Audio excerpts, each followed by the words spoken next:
PSL 2026-এর শুরুতেই mega clash. এক পাশে ডেভিড ওয়ার্নারের করাচি কিংস, অন্য পাশে সাউথ শাকিলের কোয়েটা গ্ল্যাডিয়েটার্স। কিন্তু পরিসংখ্যানের দিকে তাকালে করাচি ফ্যানদের রীতিমতো হতাশ হতে হবে। ওয়ার্নারের নেতৃত্বে কি এবার বদলাবেই পুরনো হিসেব নিকেশ?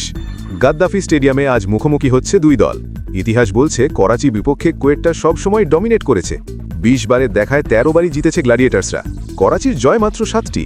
শুধু তাই নয়, অতীত পরিসংখ্যান ঘাঁটলে দেখা যায় নাসিম শাহের 5 উইকেট কিংবা আহমেদ শাহজাদের 287 রান সব ব্যক্তিগত রেকর্ডই কোয়েটার পক্ষে কথা বলছে।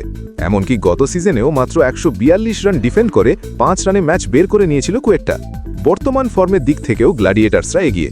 শেষ 5 ম্যাচে তাদের জয় 4টিতে। সবাই যখন ভাবছে কোয়েটার জয় নিশ্চিত এবং ইতিহাস আবার পুনরাবৃত্তি হবে, ঠিক তখনই সমীকরণে ঢুকে পড়ছে ডেভিড ওয়ার্নারের ফ্যাক্টর। কারণ এবার করাচির স্কোয়াড ডাইনামিক্স পুরোপুরি ভিন্ন। বন্ধুরা, ক্রিকেটের এই রকম ইনফরমেটিভ নিউজ পেতে ভিডিওতে একটি লাইক দিয়ে চ্যানেলটি সাবস্ক্রাইব করে রাখুন। এবার আসি আসল পয়েন্টে। আসল পয়েন্ট হলো করাচি কিংস এবার শুধু তাদের বোলিং ইউনিটের উপর নির্ভরশীল নয়।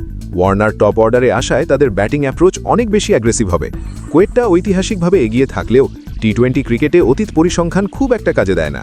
আমার পরিষ্কার অ্যানালিসিস হচ্ছে, করাচির টপ অর্ডার যদি প্রথম 6 ওভারে উইকেট ধরে রেখে স্ট্রাইক রেট মেনটেন করতে পারে, তবে কোয়েটার বোলাররা দ্রুত ব্যাকফুটে চলে যাবে। কোয়েটা ফেভারিট হিসেবে মাঠে নামলেও ওয়ার্নারের লিডারশিপ এবং করাচির নতুন স্কোয়াড আজ কোয়েটার আধিপত্য ভাঙার পূর্ণ সক্ষমতা রাখে। আমি আজ করাচির ট্যাকটিক্যাল জয়ের পক্ষেই বাজি ধরছি।